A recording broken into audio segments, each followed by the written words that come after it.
전미예수님, 오늘은 부활 제2주일이고 하느님의 자비주일입니다. 성 요한 바오로 2세 교황님은 대희년인 2000년 부활 제2주일에 하느님께서 하느님의 자비에 대한 신심을 전하는 도구로 선택한 폴란드 출신 파우스티나 수연님을 성인 품에 올리셨습니다. 그 자리에서 교황님은 모든 그리스도인들에게 특별히 하느님의 자비를 기릴 것을 당부하셨습니다. 이에 따라 2001년부터 해마다 부활 제2주일을 하느님 자비주일로 지내고 있습니다. 예수님께서 파우스티나 수연님에게 나타나셨을 때 이 부활 제2주일을 하느님 자비주일로 지내라고 한 그 메시지를 그대로 교황님이 받아들이신 것입니다.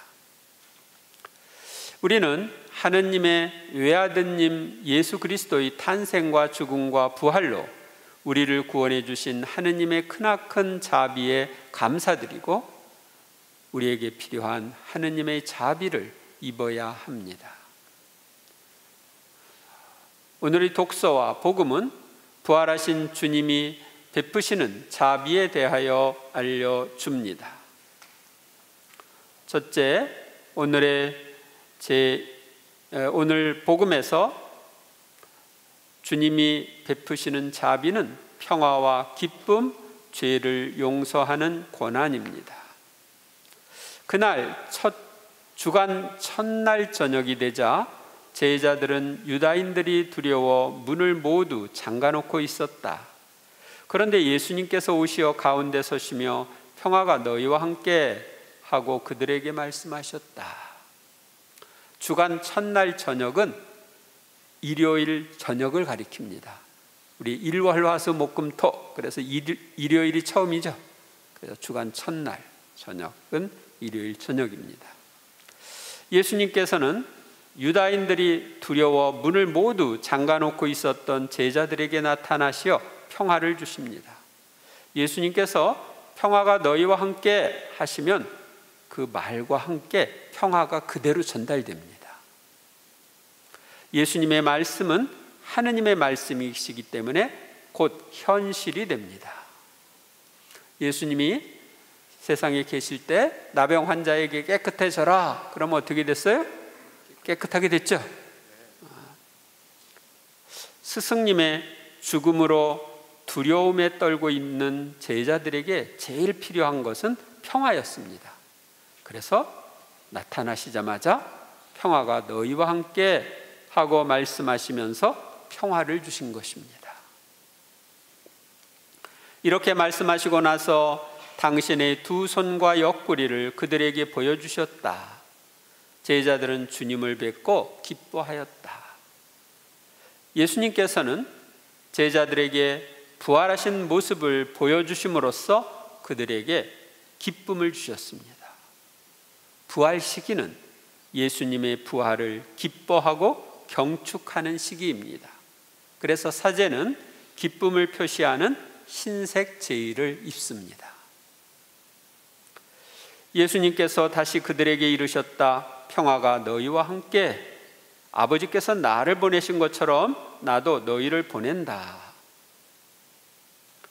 아버지께서 보내시어 이 세상에 오신 예수님께서는 부활하신 후 제자들에게 평화를 주시고 파견하십니다. 이렇게 이르시고 나서 그들에게 숨을 불어넣으며 말씀하셨다. 성령을 받아라. 너희가 누구의 죄든지 용서해 주면 그가 용서를 받을 것이고 그대로 두면 그대로 남아있을 것이다. 예수님께서는 제자들을 파견하실 때 성령을 통하여 죄를 용서하는 권한을 주셨습니다. 예수님께서 숨을 불어넣으며 성령을 받으라고 하신 것은 죄를 용서하는 권한인 신권을 성령을 통하여 주신 것을 의미합니다. 오순절에 주신 성령과의 차이점은 여기서는 성령을 통하여 고해성사의 권한을 주신 것이고, 오순절에는 성령을 통하여 복음을 전파할 수 있는 여러 능력을 주신 것입니다. 사도로부터 이어오는 천주교는 죄를 용서하는 신권을 가지고 있기에 고해성사가 있지만, 500여 년 전에 사람들이 만들기 시작한 수많은 개신교에는 고해성사가 있어요, 없어요? 없습니다. 예수님으로부터 죄를 용서할 수 있는 이 신권을 받지 못했기 때문입니다. 예수님이 직접 세우신 천주교와 사람이 만든 개신교의 차이입니다. 우리는 고해성사를 통해 죄를 용서받고 부활하신 주님을 체험합니다. 죄를 지은 우리의 불안한 마음이 고해성사를 통해 평화로운 마음으로 바뀌는 것은 부활하신 주님이 사제를 통해 죄를 용서해 주시기 때문입니다. 고해성사로 사제와 함께 계신 부활하신 주님을 만나 죄를 용서받는 기쁨을 체험할 수 있도록 마련된 것이 이 천주교회에서 하는 고해성사입니다. 여러분들은 이러한 특별한 은총을 받도록 부름받은 사람들입니다. 개신교는 죄 용서해달라고 하느님께 아무리 빌어도 용서됐는지 안 됐는지 모릅니다. 불교에서는 죄를 용서받기 위해서 이러저러한 희생들을 많이 하는데 용서가 됐는지 안 됐는지 알 길이 없습니다. 그런데 예수님은 죄 용서에 대한 확신을 주실 수 있도록 하기 위해서 이 오늘 복음에서 고해성사의 권한을 제자들에게 주신 거예요. 그리고 우리는 그 제자들을 통해서 죄를 용서받고 평화를 누릴 수 있게 된 것입니다. 예수님이 이 권한을 안 주셨다면 우리는 고해성사가 없을 거예요.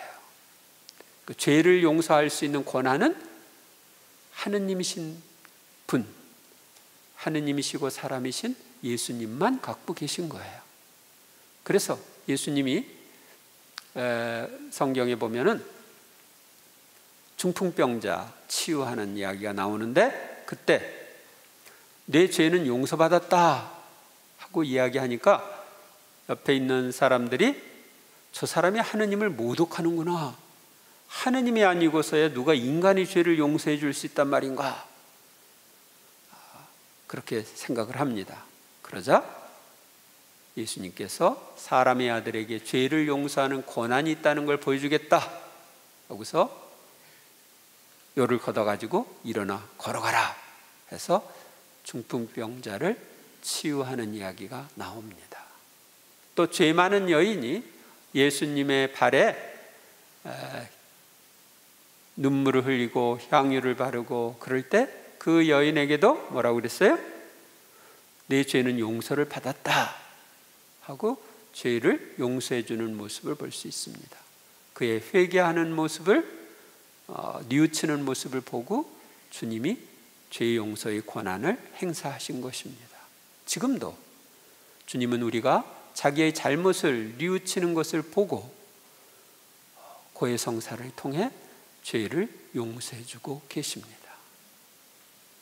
둘째, 오늘의 제1독서인 사도행전은 부활하신 주님께서 사도들과 함께 계시면서 베푸시는 자비가 치유임을 알려줍니다. 사도들의 손을 통하여 백성 가운데에서 많은 표징과 이적이 일어났다. 예수님께서 부활하셨음을 전하는 사도들의 손을 통하여 많은 기적들이 초기교회에 일어났습니다. 그리하여 사람들은 병자들을 한 길까지 데려다 침상이나 들것에 눕혀놓고 베드로가 지나갈 때 그의 그림자만이라도 누구인가 드리워지기를 바랐다. 예루살렘 주변의 여러 고을에서도 많은 사람들이 병자들과 또 더러운 영에게 시달리는 이들을 데리고 몰려들었는데 그들도 모두 병이 나았다. 부활하신 주님께서 제자들과 함께 계신 표징은 병자들의 치유와 마귀를 쫓아내는 구마입니다. 예수님께서 사도들의 손을 통하여 죽으시기 전에 하셨던 대로 병자들을 치유하고 더러운 영에 시달리는 이들을 낫게 하시는 것은 부활의 가장 확실한 증거입니다. 예수님이 부활하지 않으셨다면 사도들을 통해서 그런 일을 할 수 있어요, 없어요? 없죠. 그러니까 부활하셔서 예수님이 내가 세상 끝날까지 너희와 함께 있겠다고 약속하셨는데 바로 사제들, 그동안의 사도들과 함께 하시면서 이런 기적을 행하는 것은 주님이 지금 부활하셔서 사도들과 함께 있구나 하는 것을 사람들이 알 수 있게 해준 거예요. 지금도 주님은 우리에게 필요한 치유를 해주고 계십니다.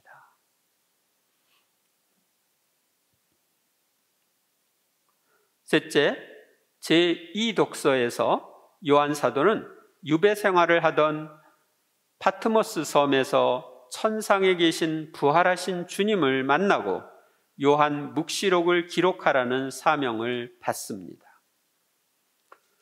여러분의 형제로서 하느님 예수님 안에서 여러분과 더불어 환난을 겪고 그분의 나라에 같이 참여하며 함께 인내하는 나 요한은 하느님의 말씀과 예수님에 관한 증언 때문에 파트모스라는 섬에서 지내고 있었습니다.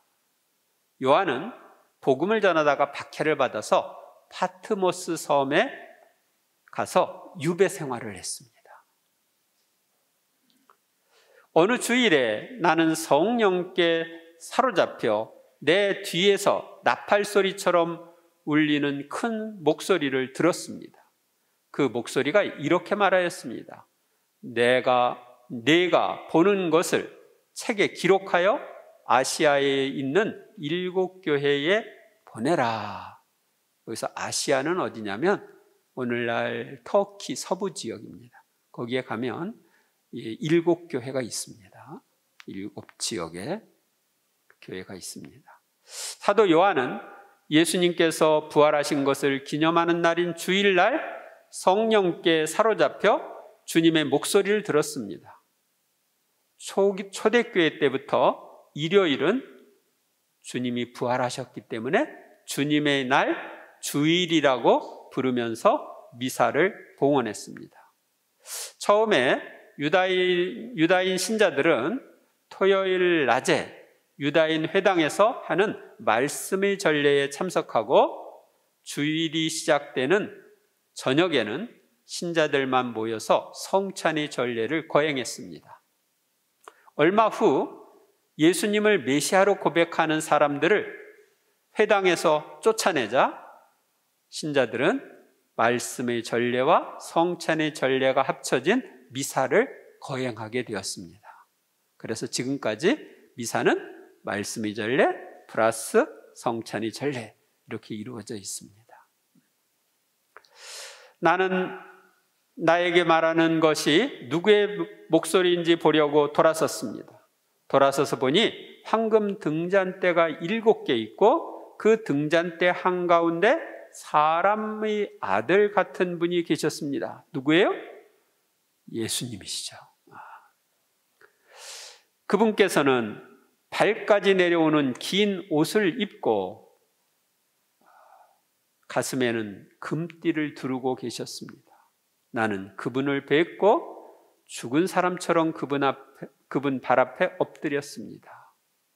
사도 요한은 천상에 계신 주님의 모습을 뵙고 그분 발 앞에 엎드립니다. 오늘날도 천상에 계신 주님을 뵙고 주님과 오손도손 이야기를 나누는 그런 신비가들이 있습니다. 제가 요즘에 천국에서 나눈 대화라고 하는 책을 읽고 있는데 아직 출판되지 않은 겁니다. 누구한테 번역을 하라고 해서 지금 읽고 있는데 아주 좋아요. 천국에서 주님과 함께 나눈 대화, 하느님 아버지, 예수님, 또 우리의 성모님, 성령님과 나눈 그런 대화가 있습니다. 여기서 보면은 바로 이제 요한이 그런 대화를 나누는 것입니다. 그러자 그분께서 나에게 오른손을 얹고 말씀하셨습니다. 두려워하지 마라. 나는 처음이며 마지막이고 살아있는 자다. 나는 죽었었지만 보라, 영원 무궁토록 살아있다. 나는 죽음과 저승의 열쇠를 쥐고 있다.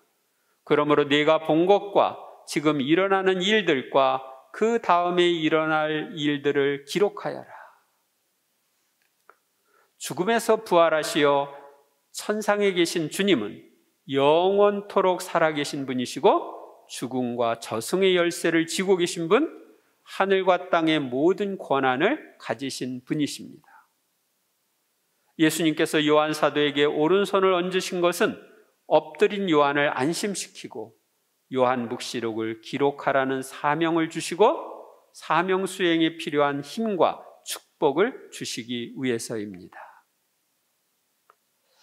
넷째, 예수님께서는 1931년 2월 22일에 성녀 마리아 파우치나 꼬발스카에게 예수님의 성심에서 붉은색과 흰색의 빛이 나오는 모습으로 발현하시어 하느님의 자비심에 대한 신심을 알려주셨습니다. 지금 제 뒤에 있는 이 그림이 바로 그때 나타나셨던 예수님의 모습입니다. 예수님께서는 하느님의 자비를 입는 방법으로 자비심 5단 기도를 알려주셨습니다. 바치는 방법은 먼저 자신이 입고 싶은 하느님의 자비를 말씀드리고 이러이러한 자비를 입고 싶습니다. 이렇게 말씀을 드리고 묵주를 가지고 먼저 주님의 기도, 성모송, 사도신경을 바칩니다. 그러고 나서 묵주의 주님의 기도 그 부분에서는 주님의 기도 대신에 영원하신 아버지, 저희가 지은 죄와 온 세상의 죄를 보속하는 마음으로 지극히 사랑하시는 당신 아드님 우리 주 예수 그리스도의 몸과 피, 영혼과 신성을 바치나이다. 이렇게 말씀드리고 성모송 대신에 예수님의 순환을 보시고 저희와 온 세상에 자비를 베푸소서를 바치면 됩니다. 그리고 5단이 다 끝나면 거룩하신 하느님, 전능하시고 영원하신 분이시여 저희와 온 세상에 자비를 베푸소서를 3번 바치고 오 저희를 위한 자비의 샘이신 예수 성심에서 세차게 흘러나온 피와 물이시여 저희는 당신께 의탁하나이다를 한번 바칩니다. 이 기도는 하느님의 자비를 입고 싶을 때 언제든지 바치면 좋은데 주님이 돌아가신 오후 3시에 바치면 더 좋습니다. 그래서 많은 사람들이 오후 3시에 이 기도를 바칩니다. 우리도 지난 9일 동안 미사 때마다 이 기도를 바쳤죠. 특히 임종이 가까운 이들의 구원을 위해서 바치면 그의 구원에 아주 효과적입니다. 그러므로 많이 이 기도를 권하고 많이 바치시기를 바랍니다. 우리는 누구보다도 더 하느님의 자비를 입은 사람들입니다. 수많은 사람 중에 천주교 신자로 부름을 받아 무수한 죄를 용서받고 하느님의 자녀가 되는 자비를 입었습니다. 지금도 고해성사를 통해 부활하신 주님을 만나고 공짜로 죄를 용서받는 하느님의 자비를 입고 있습니다. 여러분들 고해성사 받으면서 돈 냈어요? 이 죄 용서해달라고? 다 공짜로 용서받았죠. 근데 세상에서는 공짜로 죄를 용서받는 곳이 있어요? 없어요.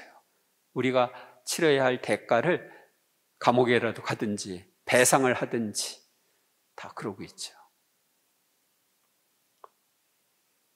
우리는 미사에 참석할 때마다 주님 자비를 베푸소서, 그리스도님 자비를 베푸소서, 주님 자비를 베푸소서, 이렇게 자비를 베풀어 달라고 청하죠. 그래요? 아니 그래요? 자비를 베풀어 달라고 청합니다. 그리고 무엇보다도 성체 예수님을 모시는 자비를 입고 있습니다. 하느님이신 분, 하느님이시며 사람이신 분, 부활하신 그분이 빵이라는 모습을 통해서 내 안에 먹히는 음식이 되어 내 안에 오십니다. 이러한 자비보다 더 큰 자비가 없습니다. 예수님을 자기 안에 모실 수 있는 은총, 이것보다 더 큰 것이 없어요. 우리가 사랑으로 주님을 우리 안에 모시는 것이 얼마나 큰 은총인지는 여러분들이 천국에 가면 알 수 있을 것입니다. 여러분이 이 지상에 있는 것들이 다 일시적이라는 거 알고 있죠? 다 지나간다는 거 알고 있죠? 내가 아무리 얼굴이 이쁘다 하더라도, 몸이 튼튼하다 하더라도 죽으면 어떻게 돼요? 땅속에 들어가서 썩든지 화장장에 가서 한 줌의 재로 바뀝니다. 그리고 나와 다른 사람들과의 관계가 다 끊어집니다. 죽을 때 나랑 같이 죽을 사람 있어요? 없어요. 죽는다 하더라도, 같이 죽는다 하더라도 따로따로 가요. 그 사람의 영혼 상태에 따라서 지옥에 갈 수도 있고 연옥에 갈 수도 있고 천국에 갈 수도 있죠. 그래서 우리는 이 지상에서 살 때 영원히 남는 것과 일시적인 것을 구분해야 합니다. 세상의 권력이나 재물이나 명예나 쾌락이나 이런 것들은 다 지나갑니다. 영원히 남는 것은 하느님과 우리와의 관계뿐입니다. 영원하신 분과 연결되는 것만 영원히 남는 거예요. 내가 하느님을 사랑하고 이웃을 사랑한 것, 하느님의 말씀대로 산 것, 그것만 영원히 남는 거예요. 이 지상에서 하느님과 예수님과 친밀하게 지낸 것, 그것만 남는 거예요. 그리고 그것은 영원한 것입니다. 여러분들이 이번에 다음 달 5월 6일부터 매주 금요일마다 제가 성체 신심 세미나 해준다고 했죠. 성체 신심 세미나는 여러분들이 성체 안에 예수님에 대해서 좀 더 알고 사랑할 수 있도록 돕기 위한 거예요. 모르면 사랑할 수가 없어요. 그 신비를 이해하지 못하면 내 걸로 받아들일 수가 없어요. 그래서 이 성체 신심 세미나를 하게 되는데, 이 세미나를 통해서 여러분이 성체 안에 살아계신 예수님을 알고 만나고 그분께로부터 자비를 입어서 이 지상에서 그분과 더욱 가까이 지낼 수 있었으면 좋겠어요. 그것은 영원히 남는 것이기 때문이에요. 성체 신심 세미나를 이번에 제가 하면은 끝입니다. 내년 8월에 제가 이 본당을 떠나니까 다시 할 수 있는 기회가 없습니다. 여러분들이 기회가 있을 때 잡으시기 바랍니다. 우리는 하느님의 자비를 비는 자비심 5단 기도를 통해서 하느님의 자비를 입을 수 있습니다. 예수님께서는 성녀 파우스티나를 통하여 하느님의 자비를 쉽게 입는 방법, 쉽게 구원될 수 있는 방법을 알려주셨습니다. 이를 활용하여 필요할 때마다 하느님의 자비를 입으시길 바랍니다. 앞으로 한 주간 동안 하느님께서 나에게 베풀어 주신 자비에 대해서 묵상하며 감사와 찬미를 드리시길 바랍니다.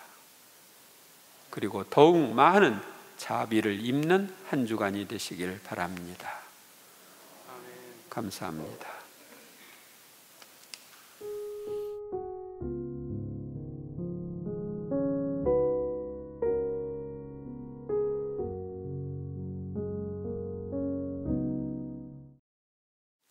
주님의 평화가 항상 여러분과 함께 또한 사제의 영과 함께. 여러분들은 하느님의 자비가 필요합니까? 네. 필요한 분, 필요하다. 그럼 필요하면 어떻게 해야 돼? 청해야 합니다. 청해야 되죠? 네. 그래서 우리가 영성체 하기 전에 하느님의 어린 양 세상의 죄를 없애시는 주님 자비를 베푸소서를 3번 반복하죠. 네. 바로 성체를 통해서 내 안에 오시는 예수님께 자비를 베풀어 달라고 청하는 거예요. 근데 그때 형식적으로 하지 마시고 진정으로 필요한 자비를 이야기하시면서 이런 자비를 좀 베풀어 주세요 하고 청하세요. 또 영성체 후에도 내 안에 오신 예수님께 자비를 베풀어 달라고 청하세요. 아셨습니까? 네. 오늘 평화 인사는 자비를 청합시다. 평화 인사 나누십시오. 자비를 청합시다. 자비를 청합시다. 자비를 청합시다. 자비를 청합시다. 자비를